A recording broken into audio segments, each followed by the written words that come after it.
PR পদ্ধতি মাথায় ঢোকানোর আগে জনগণকে ভোট দেওয়া শেখান, বলছেন মির্জা আব্বাস।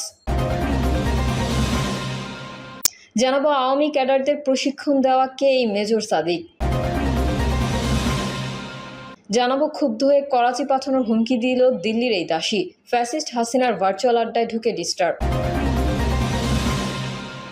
এবং সর্বশেষ জানাবো গভীর রাতে থানায় গিয়ে স্বামীর আত্মসমর্পণ, পরে ভাড়া বাসা থেকে স্ত্রীর লাশ উদ্ধার। এতক্ষণ শুনছিলেন সংবাদ শিরোনাম, এবারে বিস্তারিত।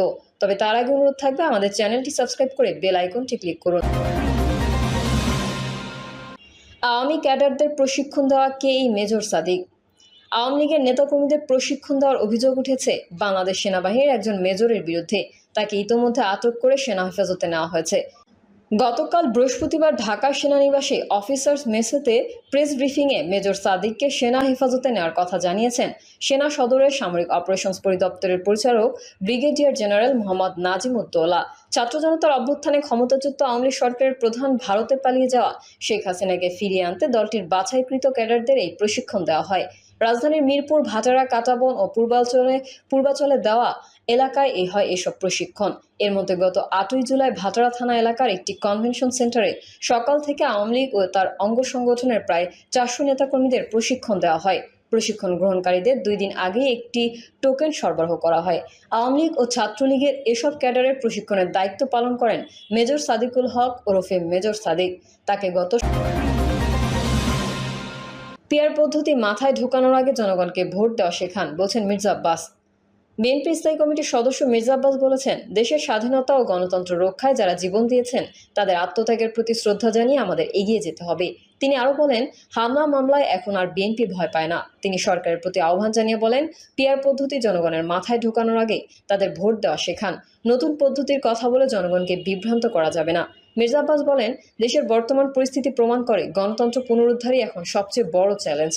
তিনি হুঁশিয়ারি দিয়ে বলেন, আর কোনো তালেবানি নির্বাচন চলবে না, জনগণ তা মেনে নেবে না। বিএনপির বিরুদ্ধে মানুষকে ভুল বোঝানোর চেষ্টা করে লাভ নেই।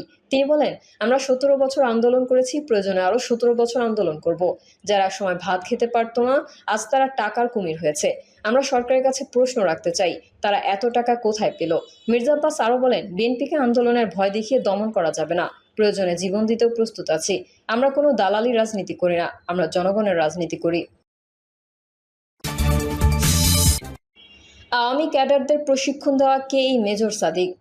আওয়ামী লীগের নেতাকর্মীদের প্রশিক্ষণ দেওয়ার অভিযোগ উঠেছে বাংলাদেশ সেনাবাহিনীর একজন মেজরের বিরুদ্ধে। তাকে ইতোমধ্যে আটক করে সেনা হেফাজতে নেওয়া হয়েছে। গতকাল বৃহস্পতিবার ঢাকার সেনানিবাসে অফিসার্স মেসেতে প্রেস ব্রিফিংয়ে মেজর সাদিককে সেনা হেফাজতে নেওয়ার কথা জানিয়েছেন সেনা সদরের সামরিক অপারেশনস পরিদপ্তরের পরিচালক ব্রিগেডিয়ার জেনারেল মোহাম্মদ নাজিম উদ্দৌলা। ছাত্র জনতার অভ্যুত্থানে ক্ষমতাচ্যুত আওয়ামী লীগ সরকারের প্রধান ভারতে পালিয়ে যাওয়া শেখ হাসিনাকে ফিরিয়ে আনতে দলটির বাছাইকৃত ক্যাডারদের এই প্রশিক্ষণ দেওয়া হয়। রাজধানীর মিরপুর, ভাটারা, কাঁটাবন ও পূর্বাচলে দেওয়া এলাকায় হয় এসব প্রশিক্ষণ। এর মধ্যে গত 8ই জুলাই ভাটারা থানা এলাকার একটি কনভেনশন সেন্টারে সকাল থেকে আওয়ামী লীগ ও তার অঙ্গ সংগঠনের প্রায় 400 নেতাকর্মীদের প্রশিক্ষণ দেওয়া হয়। প্রশিক্ষণ গ্রহণকারীদের 2 দিন আগেই একটি টোকেন সরবরাহ করা হয়। আওয়ামী লীগ ও ছাত্রলীগের এসব ক্যাডারের প্রশিক্ষণের দায়িত্ব পালন করেন মেজর সাদিকুল হক ওরফে মেজর সাদিক। তাকে গত 17 জুলাই নিজ বাসস্থান রাজধানীর উত্তরা এলাকা থেকে আটক করে হেফাজতে নিয়েছে সেনাবাহিনী। সেনাবাহিনীর তরফ থেকে জানানো হয়েছে, সাদেকুল হক সাদেক নামের ওই মেজর বর্তমানে তাদের হেফাজতে রয়েছেন এবং এ বিষয়ে তদন্ত চলছে। তদন্তে তিনি দোষী প্রমাণিত হলে সেনাবাহিনীর প্রচলিত নিয়মে তার বিরুদ্ধে ব্যবস্থা নেওয়া হবে। এই ঘটনায় জড়িত থাকার অভিযোগে ইতোমধ্যে নিষিদ্ধ থাকা আওয়ামী লীগ, নিষিদ্ধ ছাত্রলীগ সহ অন্যান্য সহযোগী সংগঠনের 22 জন নেতাকর্মীকে গ্রেফতার করেছে পুলিশ।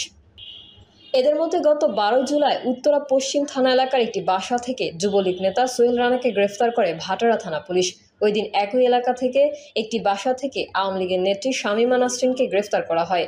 আইনশৃঙ্খলা রক্ষা বাহিনীর একটি সূত্র জানায়, সোহেল রানা ও শম্পাকে মুখোমুখি জিজ্ঞাসাবাদ করে তথ্য যাচাই করা হয়। তাদের কাছ থেকে পাওয়া তথ্যের ভিত্তিতে ওই বৈঠকে অংশ নেওয়া মেজর সাদিকুল হক ওরফে মেজর সাদিককে হেফাজতে নেওয়া হয়।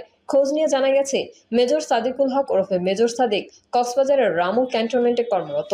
গোয়েন্দা সংস্থার তথ্য অনুযায়ী মেজর সাদিকের সহযোগী হিসেবে কাজ করেছেন তার স্ত্রী সহকারী পুলিশ সুপার সুমাইয়া জাফরিন।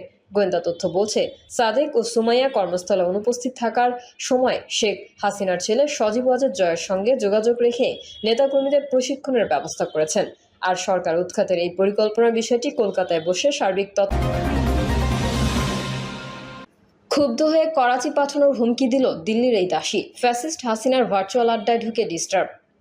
আর কদিন পরেই 5ই আগস্ট। এই দিনে খুনি হাসিনার ভারতে পালিয়ে যাওয়ার 1 বছর পূর্ণ হবে। তার দল গণহত্যাকারী আওয়ামী লীগ বর্তমানে নানা ধরনের সমস্যায় জর্জরিত। বাংলাদেশের ভুক্তভোগী জনতার রেশনাল থেকে বাঁচতে দেশ ছেড়ে পালিয়েছে দলটির বেশিরভাগ শীর্ষ নেতা। ভারতে পালিয়ে একা হয়ে পড়ে স্বৈরাচার হাসিনার সময় কাটছে দলীয় নেতাকর্মীদের সাথে ভার্চুয়াল আড্ডায়। নিয়মিত এতে যোগ দেয় দেশ ছেড়ে পালানো ও আত্মগোপনে থাকা দলীয় খুনি, বখাটে সন্ত্রাসী ও দুর্নীতিবাজরা। টেলিগ্রামে গ্রুপে গভীর রাত পর্যন্ত চলে এই আড্ডা। ভারতের মদদে অনলাইনে বসেই দেশবিরোধী ষড়যন্ত্র ও নানা নাশকতার পরিকল্পনা করা হয়। সম্প্রতি দলটি টেলিগ্রামে চাঁদাবাজির অভিনব এক পদ্ধতি নিয়ে তোলপাড় সৃষ্টি হয় সারা দেশে। সম্প্রতি টেলিগ্রাম কনফারেন্সে 50 সেকেন্ডের স্ক্রিন রেকর্ড করা একটি খণ্ডিত ভিডিও ভাইরাল হয় সামাজিক মাধ্যমে। এতে একজন উপস্থাপককে বলতে শোনা যায়, মনে হয় নেটটি চলে গেছে। এ সময় হেস নামের আইডি থেকে পলাতক হাসিনাকে বলতে শোনা যায়, না নেটটি আছে, যায় নাই, ডিস্টার্ব করছে। আর কিছু কিছু বাজে লোক ঢুকে আজে বাজে কথা বলছে। খুনি হাসিনা হুমকি দিয়ে আরো বলে, এরা পাকিস্তানি প্রেতাত্মাদের যারা সন্তান, যারা এই সমস্ত জঘন্য কথা বলে। নাম টাম সব লিখে রাখো, যারা আছে সব কটারে করাচিতে পাঠিয়ে দেব। নেটিজেনরা হাসিনার হুমকির প্রতিক্রিয়ায় লিখেছেন, এই মহিলা যে এত ছ্যাঁচড়া, ইন্ডিয়া পালিয়ে যাওয়ার পর জনগণ আরো ভালো করে জানার সুযোগ পেয়েছে। তার এরকম অধঃপতন হবে সে নিজে কখনো স্বপ্নেও ভাবে না। এখন ফুটপাতের অবিকৃত মাল। কত লো লেভেলের নেত্রী টুকাইদের সাথে গ্রুপে কথা বলছে। গত 16 বছর এই সাইকো মূর্খ নাকি আমাদেরকে চালাইছে। কি একটা অবস্থা! এই মহিলার ক্ষমতার লোভ বেশি। কথায় কথায় পাকিস্তান পাঠিয়ে দেবে। কেন, বাংলাদেশ কি তোর বাপ এলাকার স্বাধীন করেছে? ফেসবুকে একজন ব্যঙ্গ করে লিখেছেন, ইয়েমানের দেশনেত্রীর সাথে এতক্ষণ মিটিংয়ে ছিলাম, নেত্রী অচিরেই ফিরে আসবেন। ওনার মিটিংয়ে যারা ডিস্টার্ব করেছে তাদেরকে এসে তিনি সরাসরি ভিসাবিহীন পাসপোর্ট ছাড়াই করাচিতে পাঠিয়ে দেবেন বলে আশ্বস্ত করেছেন। পাকিস্তান ট্যুরে ফ্রিতে যেতে চাইলে বেশি বেশি ডিস্টার্ব করেন। উল্লেখ্য, 1 বছর ধরে হাসিনার দলের নেতাকর্মীদের যোগাযোগের মূল মাধ্যম হয়ে উঠেছে টেলিগ্রাম। এসব গ্রুপের কোনোটিতে 20 থেকে 30 হাজারের বেশি সদস্য রয়েছেন। প্রতিদিন রাত 9টা থেকে গভীর রাত পর্যন্ত এসব গ্রুপে মিটিং চলে।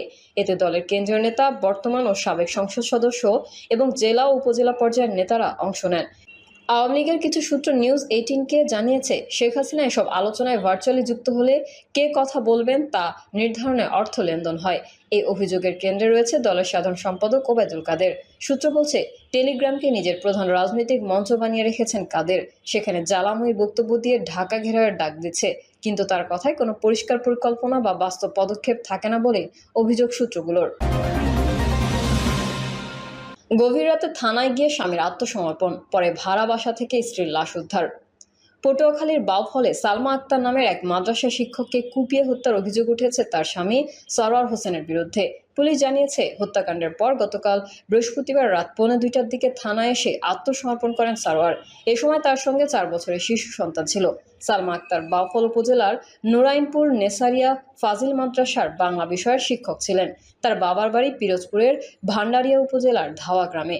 সরওয়ার একই উপজেলার নদমুলা গ্রামের বাসিন্দা। প্রায় 12 বছর আগে তাদের পারিবারিকভাবে বিয়ে হয়েছিল। পুলিশ, স্থানীয় কয়েকজন বাসিন্দা ও মাদ্রাসার সূত্রে জানা গেছে, চাকরির সুবাদে 4 বছর আগে বাউফলে আসেন সালমা ও তার স্বামী সরওয়ার। একমাত্র সন্তানকে নিয়ে তারা উপজেলার চন্দ্রপাড়া গ্রামের একটি বাড়িতে ভাড়া থাকতেন। সরওয়ারের জিজ্ঞাসাবাদের বরাত দিয়ে পুলিশ জানায়, দাম্পত্য কলহের জেরে গতকাল বিকেলে সালমা ও সরওয়ারের মধ্যে ঝগড়া হয়। এক পর্যায়ে বিকেল 4:15টার দিকে সরওয়ার ঘরে থাকা ধারালো দা দিয়ে সালমার ঘাড়ে কোপ দেন। এতে ঘটনাস্থলেই তার মৃত্যু হয়। পরে লাশটি ঘরের ভেতর রেখে জানালা দরজা বন্ধ করে শিশু সন্তানটিকে নিয়ে পালিয়ে যান সরওয়ার। এক পর্যায়ে গতকাল গভীর রাতে সন্তানসহ বাউফল থানায় হাজির হয়ে হত্যার দায় স্বীকার করেন। এ সময় তিনি দাবি করেন, বিবেকের তাড়নায় তিনি আত্মসমর্পণ করতে হাজির হয়েছেন।